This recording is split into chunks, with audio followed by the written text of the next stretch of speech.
How do guys, it's Luke at Luke's Affordable Paint Service, and in this video I'm going to show you what changed my life.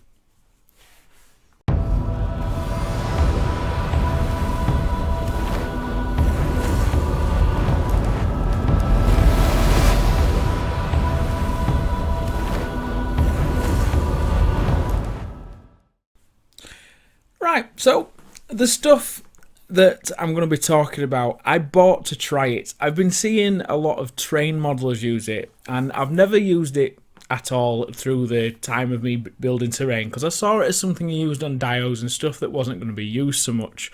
Because when you see these people using it, it does look flimsy. It doesn't look like it's something you could chuck a lump of lead on it or throw around in a box. Do you know what I mean? So I've always been put off, but I thought, let's try it. It does look good. Alright, so I bought some. Me and Daryl, we sat down, we've had a play with it, and it's unbelievable, guys. Alright, so I'll show you where it is. I won't keep the suspense burning any longer, and then I'll see you at the end of the video so we can talk some more. Catch you. Right, guys, so once you've got it out, get a base, any base will do, CD, whatever, stick some foam on it. And then once you've stuck the foam down, you don't have to wait for it to dry, because we'll use some super glue to stick the rock down, so it'll just sort of hold it in place. Then the next thing you're going to mix up is the sculptor mould. The sculptor mould is a modelling compound. All it is fine casting powder and some sort of fibre. Okay, it could be cotton or paper, I'm not entirely sure yet. Get a mix to the consistency of cottage cheese.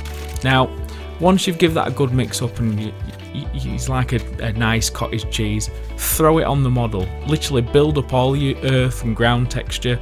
That bit of foam acts so you're not using too much product, but literally get that all over and make your landform. Now, with it being like a paste like this, you can make it look as natural as you want, and then you can stick other rocks in it, you can move it all around and paste it all around your rocks. Once that comes to a point where you've got it everywhere, just leave it to dry, and it should be drying around 10 minutes. It's super fast drying. Okay guys, so I'll leave you with the rest of this video so you can see how it's drying, and then we'll go on to the next step.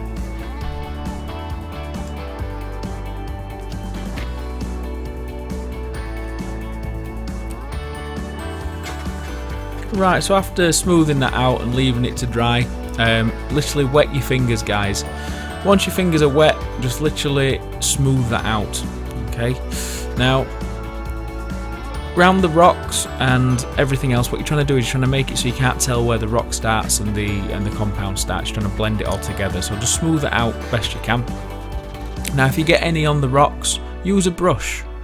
Wet the brush through and just rub that all over the rock faces to get it cleaned off all the rocks and everything else, like I'm doing here, and that way it just tidies it off your rock. Now the other good thing about this is on the front of the model, where I put the two rocks like side by side, there's a really big gap. Now I'll turn it around in a second and I'll talk through what I mean. See the gap there? Now what I do is I get just any sort of tool, sculpting tool, whatever, and you can actually sculpt in a rock texture to it while it's nearly dry, so you won't be able to tell once you've painted it at the end where the rock is and the sculptor mould is. So it's really good for this sort of work, and I can see why a lot of train and diorama people have been using this stuff for years. Okay, I just didn't think it'd be hard enough for wargamers, and it is. It's plenty good enough. Okay, and as you can see, with it being dry in 10 minutes and we're already basing it ready for painting, we're going to be painting in literally a couple of minutes, guys. Okay, so literally at the point where it's nearly dry, you can shove some rocks in it. Now all I do just to hold them in place as well so they won't come out at all is just dribble a bit of super glue over the top, just for speed. If you're not needing to get it done, you could literally just stick them in with PVA, we normally would anyway, but it just adds a bit of extra strength pushing them in. Okay, so once you've done that, just literally dribble the super glue on and then dribble some finer grit and some sand to help activate the glue, so it'll dry quicker. And then after that, I'll take it and prime it, and I'll hit it with a grey from above so you can see it closer up as well. You can see the details and stuff. So I'll see you at that point.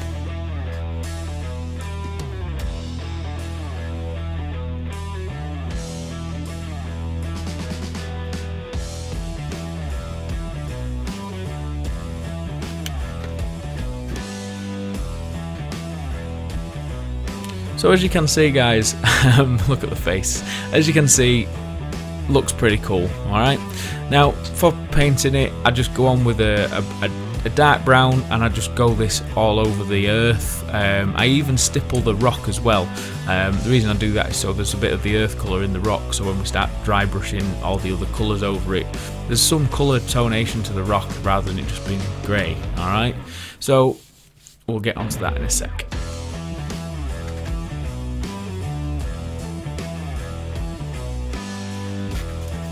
Right, so dry brushing the colours, I use a brown grey on a fresh dry brush, and just dry brush that all over the rocks, the gravel areas, all the areas where there's stone present, okay? And literally, as you start seeing me dry brush this up, you know the bit that was sculpted in just disappears, okay? So get this all dry brush round, and we'll move on to the next colour, which, because it's a speedy video, I'm just dry brushing it so I can move on to the next step. But in all honesty, if I were doing this as an actual commission or a piece for myself, I would do the leopard spot technique to make them look more realistic. But just because I'm trying to do it quick, this is why we're dry brushing. So I'll go on to the light grey there, and just, yeah, highlight it up with that, and then onto the cream. And then the cream, what that'll do is it'll just really bring out the colours, and then from that I go on to the white. And I mean, white's not something that you normally use when you're dry brushing on rocks, but because the brush is still pretty dirty from the other colours and everything, it just takes the overall edge off the white. And then what I do as well is I use a dry brush technique where I actually go back to the cream after the white, so it takes the edge off the white. Alright? Give it a go. It's something that I used to do when I'm brushing, like to try and knock terrain out like this quick, is rather than using washers, you have a dark base colour, you dry brush right up to white, and then you tone the white down with the mid colour dry brush, and it just sort of finishes it off, and you get a couple of different colours for the price of using 3. Alright, so that's it there. I'll get on to flocking, and then I'll show you it all close up. Now, I just put PVA glue all over the brown areas. I use it neat so I don't have to water it down or anything. Brush that all over. Once I've done that, we'll get on to flocking.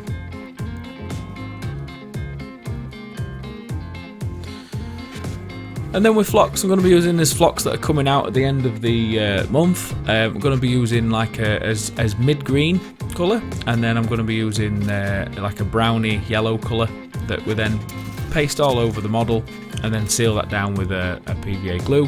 And then I use like a clump flock that we're doing, sorry, a coarse ground flock that we're doing. It's a light green colour. And then from the light green I use as clump foliage. Now what's good about this clump foliage of ours is it's on a sheet, so you can actually tear the right size clump that you want for where you're applying it, so you don't have to root through and stick multiple ones together. It makes it really strong, especially good for wargaming. And then seal that down, sprinkle a bit of your light green in there. We will be bringing out a burnt grass alternative soon. We just need to get it right, okay? And then once it's all done, that's what you're left with. And to say that took less than half an hour, guys, and it's dry apart from the flock. So obviously after a couple of hours of that glue drying, you've got a finished piece. So I'll see you at the end and we'll have a chat about it. Catch you in a bit.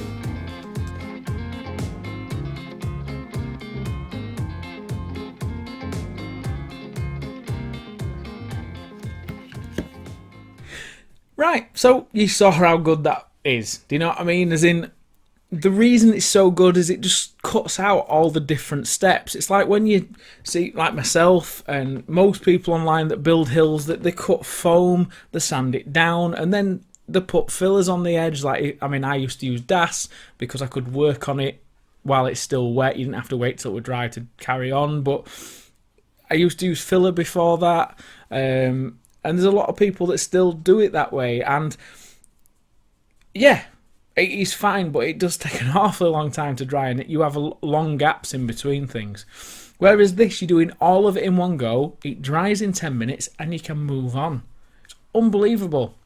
The thing is, if you was buying the stuff and you were doing a board, or you were doing a lot of terrain, it is £12 a bag. So it's pretty dear to buy if you're going to be doing like a massive train layout, for example, or a diorama. It's not so bad, or a few terrain pieces. It's not so bad. One bag would do maybe half a terrain set if you've got a lot of hills and outcrops. But me and Daryl, if you've not seen Daryl, say hello. Hello, everybody. Hello. Here's my little helper. He does all my mundane stuff. Elf. I call him Elf. Daryl Elf. What we use, what we've been looking at is making it a self. Now, as I've said in the video, it's either a cotton fibre or it's a paper fibre. And what we've done is we've mulched a load of paper up, we've got it working. Now the plaster we use is too good. It dries far too quick. I mean, the plaster I'm using dries in about 5 minutes. So you haven't got a lot of working time. So I'm going to buy some cheaper plasters, and as soon as I nail it, we've got the paper right, we just need to get the plaster right now. So it dries a bit slower, and you've got a bit more working time. As soon as I nail that, guys, we're sorted, as long as it keeps its strength as well. So that video will be coming very shortly. I've already recorded how to do all the mulch.